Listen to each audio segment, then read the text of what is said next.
wouldn't do much. Yes, I'll be faster than him. And yes, maybe I'll be able to hit him more, but all he needs to do is hit me once or just lean on me. And it's long. It's a long day for me. So I have nothing to do with Thor. Nothing.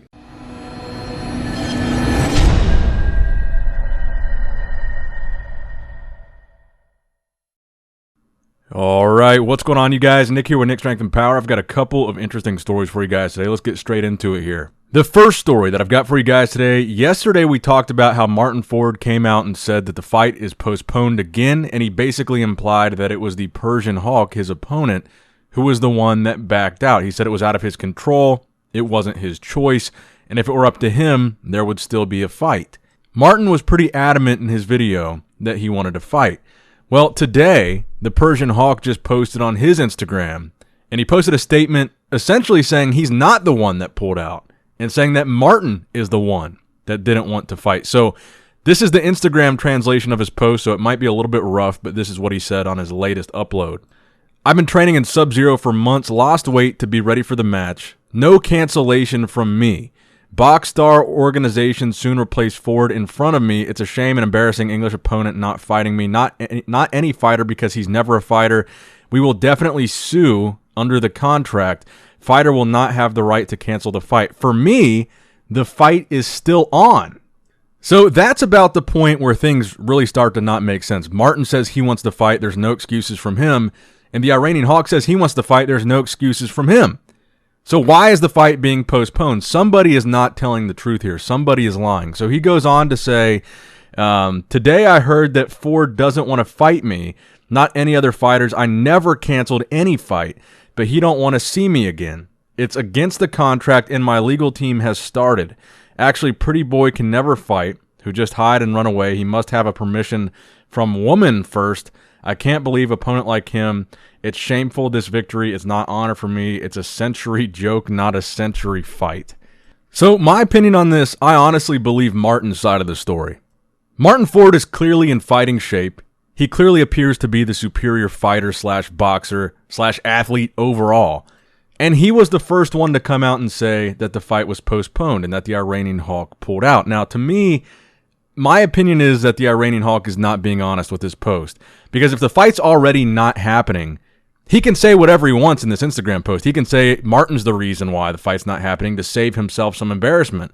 I think this is him trying to save some pride and save some ego and blame it on Martyn at the last minute. Because if he already pulled out and he already knows the fight's not happening and he's already back in his home country, he knows it doesn't really matter what he says at this point because he's not going to have to face Martyn and he's not going to have to answer to the fight. So he can pretty much say whatever he wants. I'm curious to know what you guys think in the comments below. I personally think that it was the Iranian Hawk that pulled out. Martyn still wants to fight. And hey, if they're both saying they want to fight, I don't know why this thing's postponed. I believe the rest of the card is still happening on April 30th. So there is still the boxing event on that date. So if they're both saying they want to fight, why don't you just put the fight back on then? No excuses. Something's not adding up. Someone's not telling the truth. Who do you think is the one lying here? Let me know in the comments below. Now, next up in the news, some more fight news, some strongman fight news. KSI versus Hafthor Bjornsson for sure is not happening. KSI actually took back what he said, apologized to Thor, and says he's not willing to fight him, and he knows that Thor would beat him. This was in one of his latest YouTube videos titled KSI versus Thor, where at about 9 minutes and 30 seconds in, he addresses the clip. The clip where he actually says Hafthor's slow, he would fight him, he would beat him, etc. This is what KSI had to say in his video today. You beat Thor, yes. Oh yeah, bro, he'd be slow. Look, I already said on the sidecast that I take it back. Okay, fucking hell. Like no one shows that bit. No one shows the part of me actually understanding the idea of fighting Thor and realizing that he's just too big for me. He just weighs too much. I will never be able to be at Titan weight. Like fucking hell, me being 100 kg, ridiculous. I felt like shit. So he's 150 to like 160 kilograms. No, bro. I wouldn't do much. Yes, I'll be faster than him, and yes, maybe I'll be able to hit him more, but all he needs to do is hit me once or just lean on me. And it's long. It's a long day for me. So I have nothing to do with Thor. Nothing. I do not want anything to do with it. I don't know, maybe one day we could do like an exhibition and it'd be like for charity and it'd be a fun thing. But nah, nothing serious. So there you have it. There will be no KSI versus Hafthor, which I'm sure a lot of you guys are relieved about because I saw a lot of the comments on the first video. I don't think a whole lot of people wanted to see that fight. But I think this makes the Logan Paul fight much more realistic because now that Logan sees that KSI backed down, maybe in Logan's mind, that kind of bumps his ego up a little bit and says, hey, I would take him. It's an opportunity for Logan to get one up on KSI, and then he gets, you know, a potentially very big payday fighting Hafthor. Logan Paul has really surprised me, man. His boxing match with Mayweather was one thing. I think he did a really good job at WrestleMania from an athleticism standpoint. I think there's a lot of things he can do. I don't think he would just get smoked by Hafthor. Now, next up in the news, King of the Table 3. You guys might have seen this promotion, Larry Wheels, at a championship arm wrestling tournament versus a guy named Khalid. Larry actually ended up losing that arm wrestling match. And this was a production by Core Sports, the same place that produced the Thor and Eddie fight. So this is what Larry Wheels had to say after the arm wrestling match on why he lost. So, match with Khalid after a long time. Did not go as expected. The guy still is a freak of nature. Hard to believe he's just this strong without training for arm wrestling because he felt even stronger than the last time I faced him. Granted, though, I always went straight to the strap with Khalid, and I never had any chance against him without the strap. So this time I did get at least one round without the strap, which proved to me that I have gotten a bit stronger, a bit better, but definitely not enough to beat him 4 times in a super match format. Same issue happened after in the warm-ups. I did a quick warm-up with Wagner for maybe 10 seconds, and my arm was blown up already. I'm starting to think it's the nerves. I think the nerves are working against me because I get so nervous before these matches that I feel like any little stimulation in my hand and forearm is going to blow them up. So when I went with the warm-up with Wagner, it was already really pumped, and that made me worried and more nervous. And then after round 1, I was like, oh shit.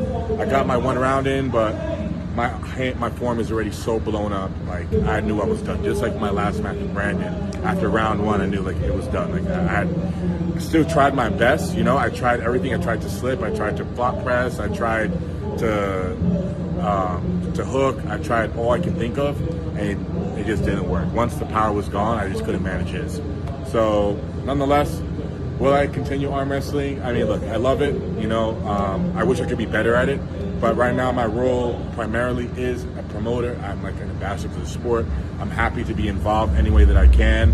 And for those, you know, who like to be negative and, you know, put a man down, kick a man when he's down, like I have lost the last 3 matches I've had. But each time, except for Brandon, I have bit off more than I can chew. Even before I chose Khalid, I had some back and forth with the team about, you know, even though I haven't improved, I still think he's too much because, let's face it, like Khalid has some pins on Schoolboy, who just became a world champion in juniors at Russian Nationals, and he also gave Michael Todd and a couple other guys who are at a really high level a hard time. So even though he doesn't have to train for this, it doesn't mean he's not super strong and super good. And while I love the sport, I still have a lot of time to put in before I'm elite or satisfied where I'm at. But nonetheless, I'm going to do it just for the fun of it and to help the sport grow the best that I can. Still going to be putting together more King of the Table events because I really enjoy it. And yeah, at the end of the day, I'm here to have fun. And I feel good. No bicep pain. Everything's in one piece. So I'll be back next week training as per usual. Now, next up in the news, we've got some physique updates from Horse MD, a.k.a. Marcelo De Angelis. Now, I believe if I understand some of his captions correctly, the show that he's getting ready for is the Expo Pro Show. This is the same show that he turned pro at, and we didn't know whether or not he was going to go on to compete in bodybuilding or in classic physique as an IFBB pro. He has the choice of either one. Now, this Expo Pro Show is going to be the end of June 24th and 26th. It's in Brazil, and I know the Arnold Classic Brazil doesn't have a classic physique category, so I believe that's why he's doing the Expo show. And if he wins that pro show, he then gets to the Classic Physique Olympia. That's where he can get his qualification. So it could be that quickly in a matter of months that we see his name added to the Olympia qualified competitors list, and we have to start talking about him as a potential threat to the top 6 at the Classic Physique Olympia. We saw what Ramon Dino was able to do at the Arnold Classic, moving all the way into that second place spot behind Terrence Ruffin.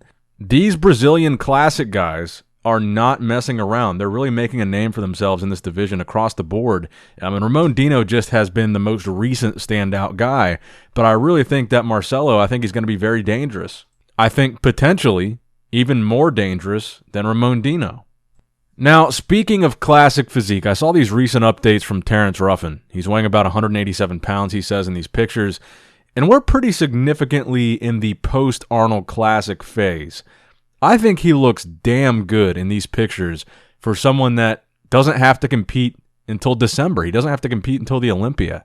The Arnold was a whole month ago, and he still looks like he's in incredible shape. Now, it could just be that he's, not going crazy and going straight into, crazy off-season where he puts on a bunch of weight, and he's just reverse dieting very, very slowly.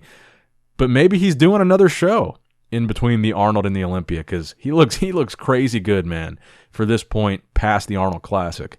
And the final story that I've got for you guys today, Hassan Mostafa, the mass monster bodybuilder that's getting ready for the Orlando Pro. He's like 12 weeks plus from that show. Now, he's already said in a post that his main goal for 2022 is to bring the best conditioning of his life, which I think was the main criticism of his physique. He's got all the size in the world, but some of the shows that he did last year, he came in pretty off. Now, this update I thought was pretty impressive because it appears like he's trying to hit a vacuum pose. He doesn't fully hit it in that picture on the right, but the other criticism that he got a lot was his midsection, that he didn't control it well on stage. And if he's doing vacuum exercises and he's really, truly prioritizing conditioning at this next show, I think he's going to be incredibly dangerous. If he controls that midsection, he comes in the most conditioned version of himself that we've ever seen. Like I said, from a size standpoint, nothing is lacking. He also says he's weighing 268.9 pounds in this update. So I'm very, very excited to see what he brings to the stage in 12 weeks at the Orlando Pro. Let me know what you guys think in the comment section below. That's going to wrap it up for the video today, guys. I hope you enjoyed it. Make sure you like it.